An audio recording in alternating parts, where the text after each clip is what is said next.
Hi, I'm Gina Cagle with Interviews, and today I am speaking with Mona, a stand-up comedian, but more than that, a comedian with Mona Comedy.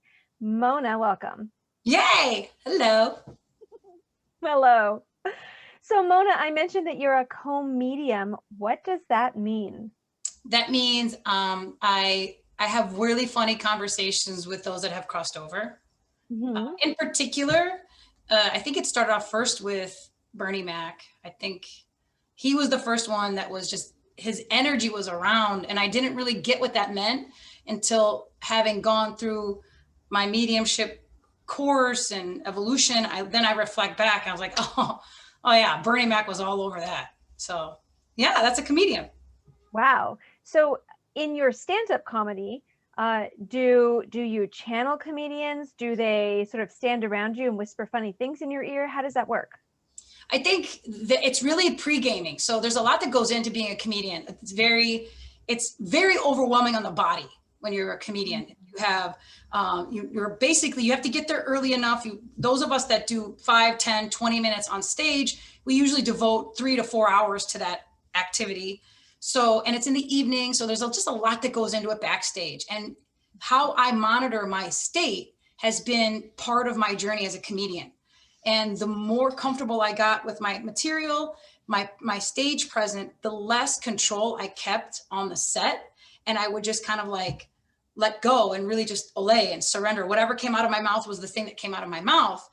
And the more I did that, the more I realized I had a whole like plethora of characters now that I may have been channeling that weren't necessarily professional comedians, but rather the ability to tap into maybe what some of our great comedians that kind of, they walked a fine line on what everybody considered as mental illness, but they may have been mediums. We just didn't know it, like Jonathan Winters, maybe Jim Carrey, Robin Williams. These were people that often were seen as zany and maybe mental wellness or illness or drug abuse. I think they may have actually been mediums, because when you get into like that, almost like a trance state, and you can pull in different characters, whether it's characters that we've seen in the world and we're just tapping into it, or we're actually channeling some guy, some plumber named Joe from the south side of Chicago who does drywall that may have passed over. I don't know.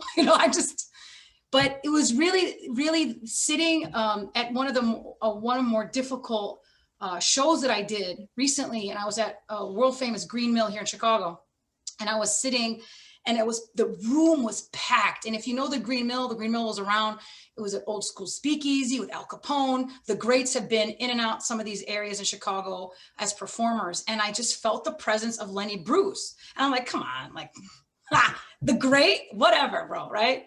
And then what was being communicated was like, get real tight. So comedians tend to, like, in the green room, they tend to pace back and forth, and they're just all worked up with their energy. So that's why I meditate and the stuff that I do.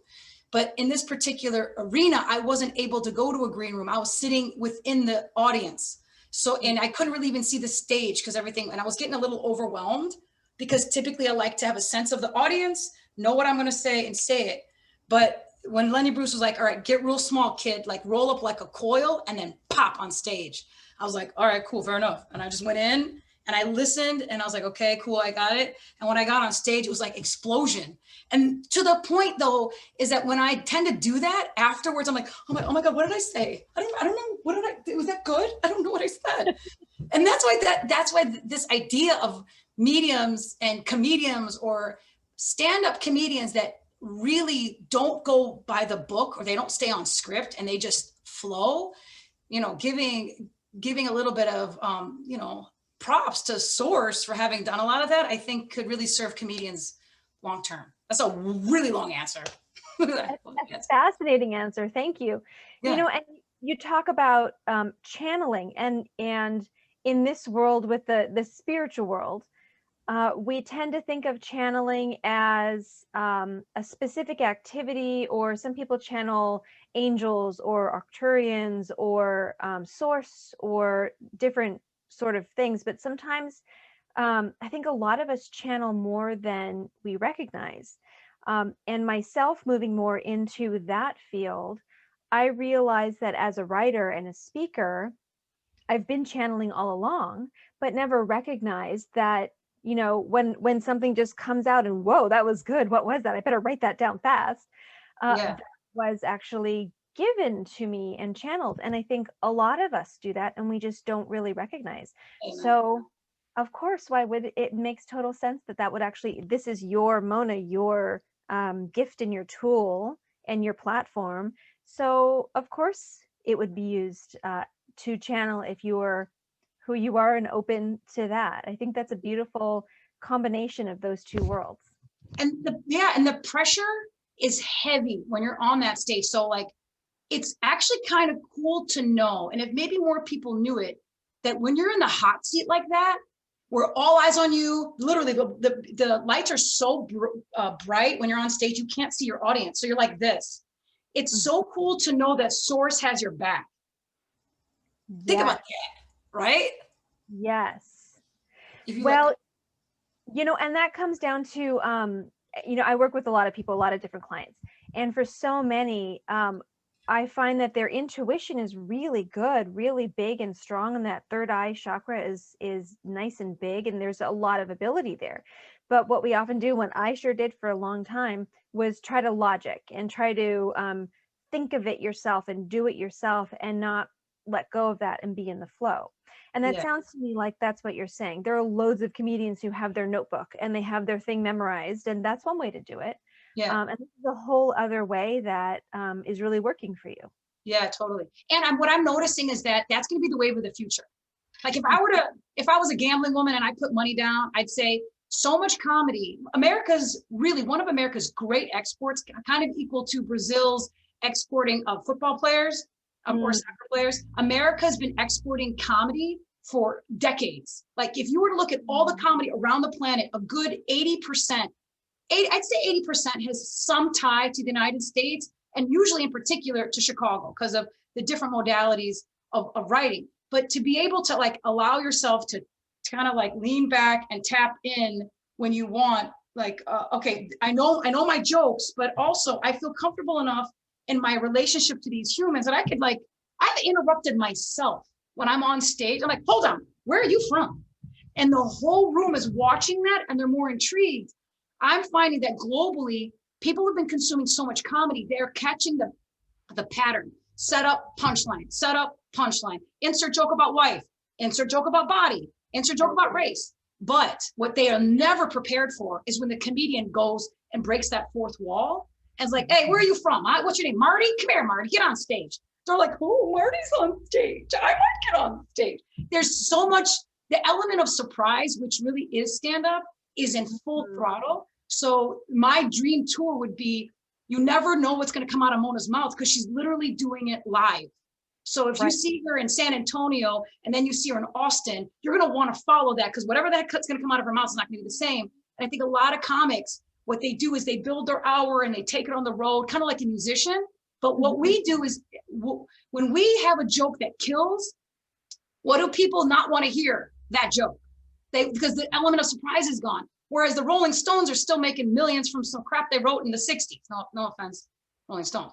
But being able for a comedian to really tap into the power of the improv live crowd work set, which is what I'm really good at doing, it creates such like anxiety in the room that the comedian has ultimate control. It feels like, forgive me, but it's ultimate mind control, because whatever they say now, or however they set up the next comedian, you have total control of the experience. And I think a lot more comedians, if they allowed themselves to have that, or in general, if a lot more folks felt comfortable speaking in front of their peers with some of the principles that you learn in stand-up, they would not see public speaking as so terrifying. Like right now, you and I are public speaking.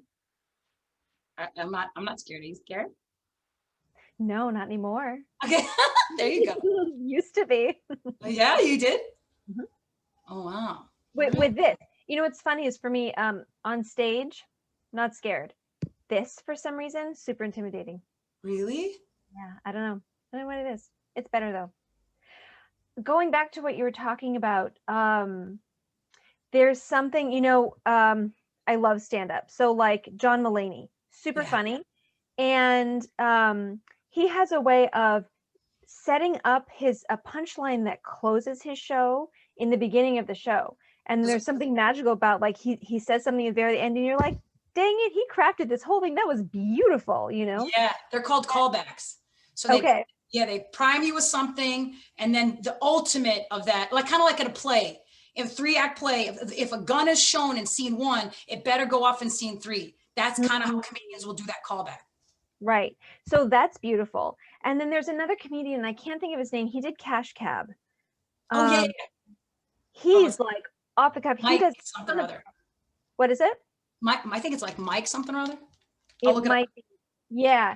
He does this just off the cuff crowd work, like, hey man, where are you from? And then goes on this whole, and that's so funny. And it's like almost dangerous. You're a little bit on the edge of your seat and in his control, as you say, because Ben what? Bailey? Ben Bailey, yeah. Because it could really flop. It's all like happening right now in that moment. It hasn't been scripted or prepared or anything, you know? Yeah. And that's so enticing, enchanting, like so engaging, because it's all happening there and you can really tell.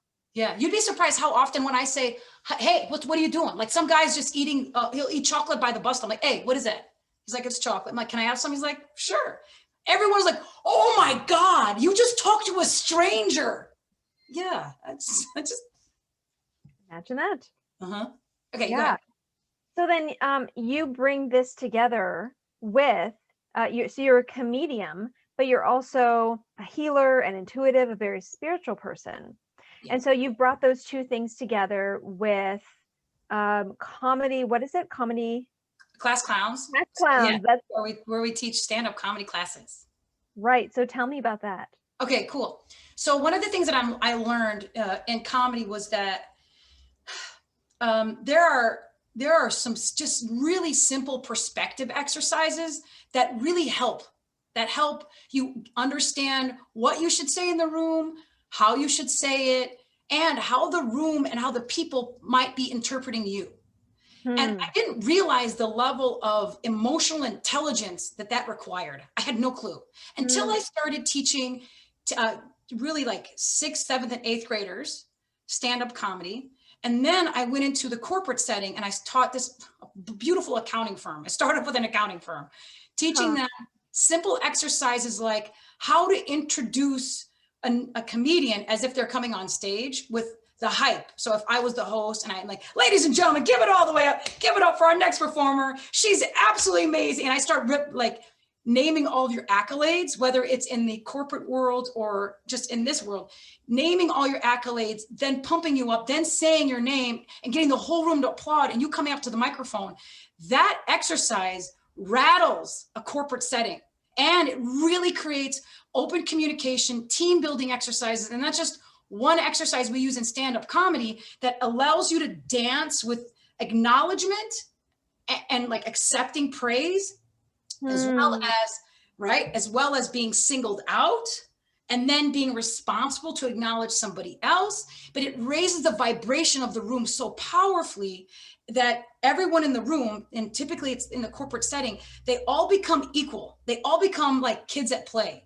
So whether it's the owner and the CEO or the brand new employee, they are now leveled out at like, let's have fun, because fear of speaking is fear of speaking. It doesn't matter how much money you have, what race you are, no matter what, it's an equal playing field. So teaching those type of skills and why it's important, how different certain perspective exercises that show up merely in the comedy world and comedy business, how it can overlap in any business, because my business is, I'm essentially an entrepreneur. I'm the marketing department, I'm the finance department, because I'm really just a contract laborer for a comedy club. So I've got to promote myself. I'm HR. If I sexually harass myself, I got to file a claim against myself. You know, really getting entrepreneurship and then using some of the skills that we had to learn in order to conquer our relationship to fear. Because if we can't conquer fear, so if the human's relationship to fear is fight or flight, right? Fight, flight, freeze, flow, and then I think there's faint. In comedy, if you try any of those, you weren't a comedian. So you got to find the funny and that you got to flow, right? Or flow to find the funny. So me teaching people's relationship with fear and fear of communication, conflict resolution, again, like I said, team building, all of that has started to show up within just a simple comedy class that is built and to couture around either the company, the organization, because I teach it with nonprofits, we teach it with, again, with kids, and being able to utilize something that was just terrifying when it came to stand up and teach it to kids. It's been really, really cool, really empowering. So That's fascinating. I know, right? What a cool like side approach to all of those things. Yeah. Thanks. So in your experience, comedy can be used as a healing influence. Let's talk about that. Oh yeah. And I don't know if it's because of my family or like the city that I'm in, or the fact that, you know, everyone's dealing with their relationship to duality. But every time I would get in a fight in the house with my family and something silly showed up that would make us all turn and laugh, you couldn't recreate the tension that was there. It like really broke the tension. So humor in my family has been the thing that we use to express frustration, to express something new that we've learned. It's actually a cool philosophical tool for discovery. Like what's the deal with that? Really, Seinfeld was a philosopher. So, right. And which allows then us to take a perspective as not truth, as, you know, a thing that you can look at and examine from different perspectives. So that's the cool thing that I like, that allows me to use comedy as a way of shifting someone's hardcore belief about something. I'm able to make a joke about it from different angles. Like, all right, let's say Americans are seen as like liars, right? Americans go internationally. We promise a bunch of stuff. We're like, yeah, we'll get it to you, promise. We're going to get your piece later, right? Well, first off, even the way I just set that up, right? About Americans being liars. I just went into the diplomatic realm. That stuff is not funny at all. But the way I communicated it is like, you know what? That's probably how they are. It makes light of every and heavy situation. But more than anything, I find that when young people are taught how to lovingly come at each other, which is like kind of like, I would say, comedy battle with each other. They don't hold the frustration in. They don't feel like they gotta like cry. They don't feel like they have to keep things in. They can express themselves in a comedy way so that people feel self-expressed. It's just, there's just some like rules. So like if you're, one of the things in comedy, I say, never punch down, always punch up. Like if you're gonna make fun of the president, cool. If you're gonna make fun of like your teacher, that's a substitute teacher, it's like, nah, it's not cool. Cause like, it's a sub, all right? Their life is already kind of a joke. No, I'm just joking around. That's totally silly. It's totally silly. But really teaching kids how to have healthy conflict resolution by using stand-up leaves them feeling, I feel like, less inflated with fear. It's just all of us. And one of the tactics that I use is, let me get this straight. So I don't know if it's my internal Al Capone in me. And again, I don't know if it's a Chicago thing. I don't know if I'm channeling something. All I know is that that everything that I've been through in my life, when something is horrifically scary and I can't believe it, I'm like, come on, I'm alive, right? Like, come on, like I'm not gonna die. What's the problem? Well, the drywall's not gonna get put up in time. I'm like, all right, we're gonna be fine. So comedy allows us just to ride the ride so much more easily than, oh, I got another ticket. What am I going to do? That just, it could exhaust anybody if there's no comedy in the world. Definitely. Yeah. And so you talked about, working with kids and using comedy in that way. You have a program called Class Clowns. Let's talk about that. Yeah. So Class Clowns started back in 2011, and it kind of started with a firm that I was working with. But I realized, like, when I was going into the school and I was reading a story, I was just reading a story, but I was trying to get these third graders to laugh, and it was working. I was killing it in third grade. I was like, okay. I'm like, what if I was able to take the inspiration of Dave Chappelle's story. Dave Chappelle knew he wanted to be a comedian with like, I think 13, 14, 15 in that age range. And he told his family, and his family was a support for him and a stand for him. So they took him to a comedy club. Now, what would have happened if I had done that? What if I had believed in myself enough to know that I wanted to be a comedian? I told my mom and dad I want to go, and my mom and dad said great, and they took me to a local bar that's a comedy club. Where would my life be? But I'm like, okay, what if I bring this to the school and I teach kids the principles of stand-up? And what I found literally blew my mind, because we were dealing with autism, and that's some of the stuff that has been some of the research within Second City is how much improv is helping like mental wellness, learning disabilities, aging disabilities, anything from Alzheimer's, especially PTSD. This is where I really want to be taking my comedy, is into Veterans Affairs, because releasing that, because in the shamanic world, laughing, crying, all the release valves is part of the journey, is part of the exit of that energy. So call me the queen of the throat chakra. Like, that is my jam. And especially if I can get young ones to say, like, I was doing this workshop, right? And again, a lot of my workshops have the energy of Robin Williams in them, because a lot of our comedians create this mask where we're like making you laugh. And then behind the scenes, there's a lot of trouble. And one of the schools that I did this with, within the school, there was a suicide. And we used the platform of comedy to really address mental wellness, how to address when someone in our community is the class clown. Just checking in. Are you good? You good? You've spent the last hour making fun of everybody in this room. You good? Because typically the one that's doing that, the bully in school is being bullied at home or somewhere else, right? So it's a sign, and being able to have that conversation within comedy has been precious and part of my lifelong research. But on the other side was when I talk to these kids in other ways, and I say, okay, what do you want to be when you grow up? They're like, oh man, and this one of these kids was tall. He's like, man, and you could tell he played ball. He was an athlete through and through. He's like, I want to be a dentist. I was like, oh, like I didn't see that coming, right?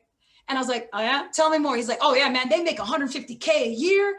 And I felt that, no offense to dentistry, but I felt like that was a statement someone else told him, right? Mm-hmm. Why would a 13-year-old kid know that, right? I was like, all right, cool. Do me one of the kid that was sitting next to him, open your mouth. Kid, put your head in his mouth for the rest of class. I'm not gonna do that. I'm like, well, there's dentistry. Oh, fair enough.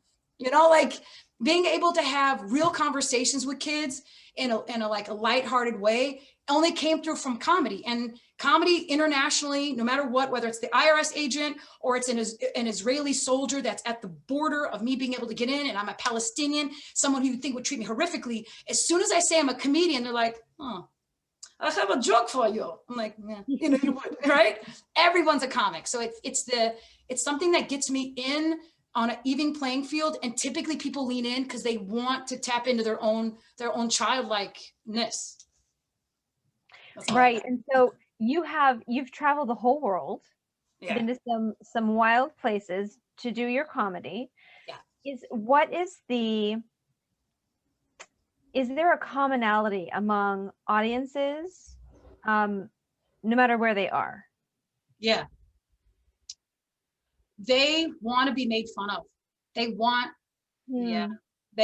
to be picked on. They want to feel special. Every audience has the drunk girls that don't eat enough food, so the liquor kicks in early, and they want to be the show. So I try to give them the show first. Every audience thinks, or at least members of the audience are like, Mona, like I've always wanted to like do stand up, but I don't think I'm funny. I'm like, honey, if you have a pulse, you're funny. Pulse optional. Like really, human beings are funny because it's part of the journey, right? This dichotomy of having like, oh my God, everything's so amazing. Everything, what the heck is that? Like that balance of the human experience is hilarity. I think that's why so many, the divine comedies and so much of the human experience has some kind of comedy being weaved in and out, whether it was the court jester or even, the Socratic method of philosophical engagement. There's humor in this, the human experience. And I think that now more than ever, it's absolutely necessary to both utilize it, but also teach it and allow humans to pivot whatever scenario they're in, to laugh at themselves and say, hey, let's just try something different. And I think comedy offers that. Agreed. And so how can people find out more about Class Clowns? Yes, mona@monacomedy.com is my email address. Yeah, and my website is monacomedy.com, where I've got all the info. You can hit me up on my social medias there, monacomedy.com. And yeah, I'm the only one teaching comedy classes. There's another Mona, I think, that she's there, but she's not teaching classes. And the classes that I've taught, I've been teaching them around the world. And I also do them for, again, private events. I do them for corporate. My favorite part is to have the corporate and the community interlinked, so that the CEO and his either grandmother at the nursing home, which he shouldn't know, or the kid in school can all consume the same workshops, because really it's about fun self-expression more than anything. And one of the things I teach these kids, and again, I really hope that a lot more, and I do private public speaking coaching, and also private comedy coaching. But when kids know how to use the microphone and talk about what's going on in the world in a funny way, nobody can ever mess with their head. They're always safe. Right. That's beautiful. That's powerful and unique. Yeah. Thanks. Mm-hmm. Thanks for caring.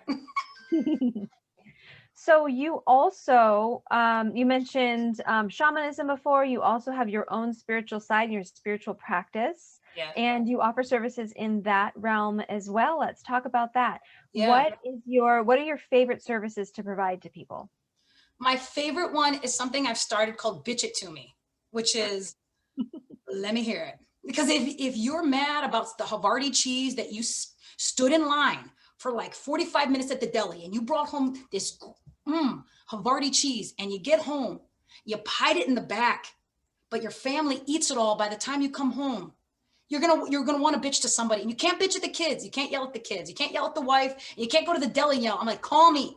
And then as you're bitching, what I do is I have an oracle deck. So we do a reading, we do a guided meditation, and I really like to see the transformation as those happen. So whether it's a single session or it's a group of sessions, I'm committed to your transformation, and I'm a tough love kind of kid. Like, come on, like whether it's celestial coaching that I provide, we've got measured results. I don't got time for you not to get your transformation. Let's go, baby. I'm working with someone who lost his connection to the ancestral realm that he had been so connected to as a youth. Well, the kid lived through the civil rights movement. And with one reading that I did, he was able to now have dreams again, and he's connecting to his father, and it's helping in his artistic and his writing. I'm like, yes, like, oh, that's the kind of support I am. So yeah, Bitch It To Me for a single session or a group of sessions is really where I'm at. Cause I'm the kind of person that if I could just like let it out, if I could just call me. Cause comedians, that's how we are. That's where we get all of our material. Right. And, I work with so many people who have just so much clogged up in that throat chakra because they didn't have anybody to let it out to. And I like that you're not only there to hear people and hold that space in your very own way, but you're also bringing positivity to it. And now how can we move forward through this and out of this and learn from this and acknowledgement. Yes. So I'm like, they did what to your Havarti? Was it Havarti dill? Was it the creamy Havarti dill? You know what? That's messed up.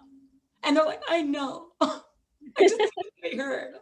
And you can't do that on an app, can you? No, I don't think so. Okay, no. Thanks. And so you do tarot readings? Well, not necessarily the tarot. I have the tarot, but I don't like to put my interpretation on it.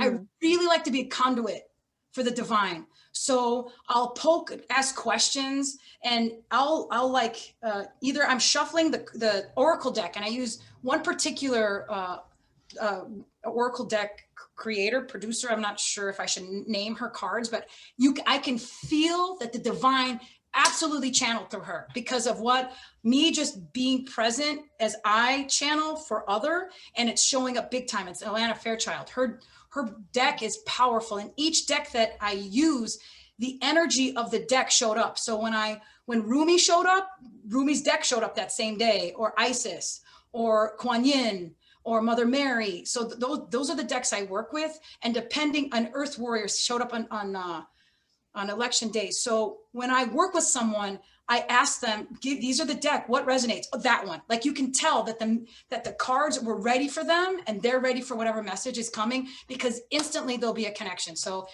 with traditional tarot, I'll play with them and I'm like, does this resonate? I don't know. This is the two of mics. I don't know what that means.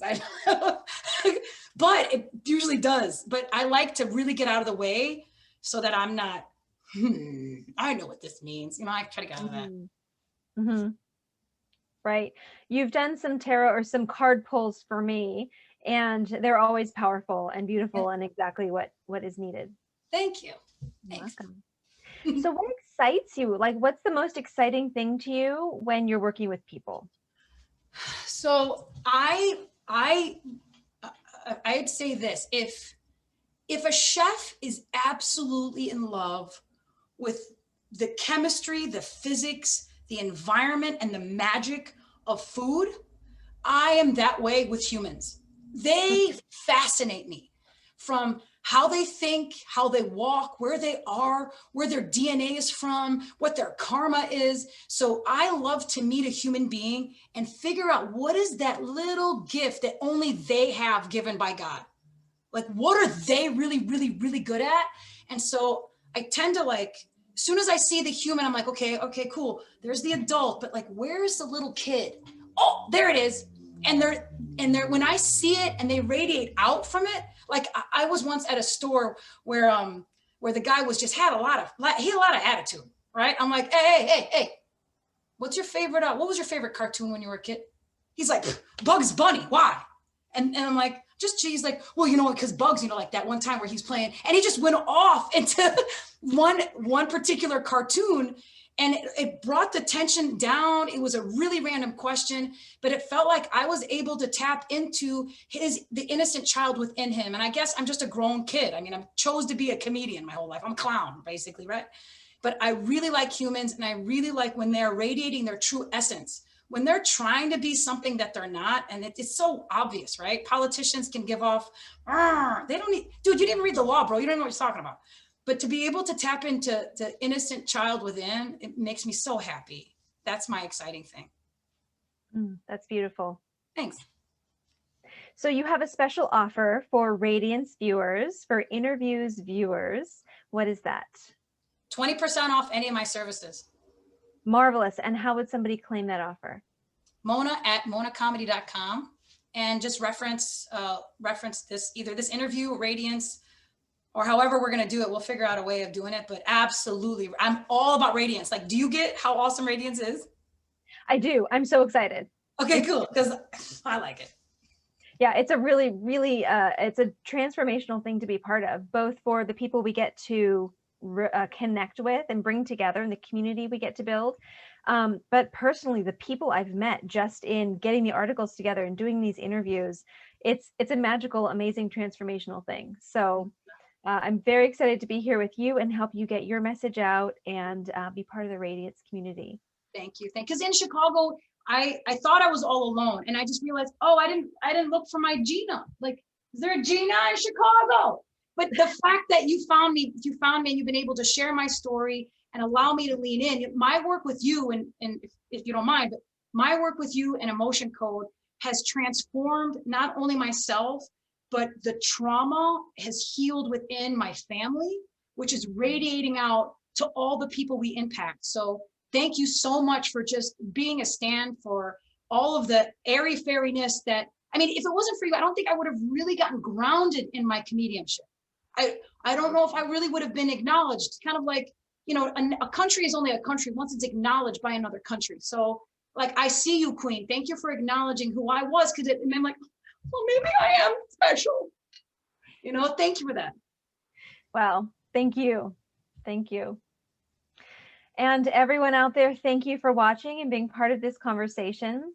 Please go to monacomedy.com and don't forget to hop over to radiancebb.com for more articles and more interviews. Thanks for watching.